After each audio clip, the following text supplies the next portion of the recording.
Kunu baaraw kɔni bɛɛ lajɛlenkɛla bɛn ani keleya kɔnɔ MINUSMA ka cidenw ni Tɔnbɔkutu marabagaw ni ɲɔgɔn cɛ min yɛrɛ seriya la société civile ni politikimaw fɛ minnu bɛɛ lajɛlen tun bɛ a kɛnɛ kofɔlen kɔnɔ. MINUSMA dagayɔrɔ min bɛ Tɔnbɔkutu hectare 10 bɔɲɔgɔnkɔ don min yɛrɛ labilala pewu u fɛ ni k'a bila Mali soldasiw ka bolo kan.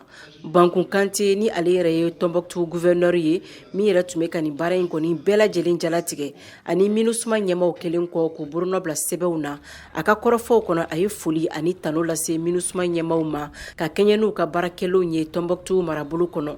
Waleɲumandɔ kumaw ka ɲɛsin Mali jamana ma o laseli fɛnɛ kɛla MINUSMA ka ciden fɛ ni ka sɔrɔ ka Tɔnbɔkutu kan k'o lakile di gouverneur ma. Mali soldasiw olu kɔni sago bɛ a kan kofɔlen na nin waati in na baara tɔw bɛna to senna u fɛ u ka yamaruya kɔnɔ n'o ye MINUSMA borominɛ o kɛcogo koɲaw ye. K'aw ladɔnniya ko MINUSMA dagayɔrɔ ye kan 13 de ye Mali kɔnɔ minnu kelen-kelenna bɛɛ lajɛlen bɛ Mali woromasiri tabaw ka bila la ka kɛɲɛ ni Mali marabagaw olu ka laɲini ye. Mariam Kuyate ka laseli don ka bɔ Bamako, VOA Bambara tɔgɔ la.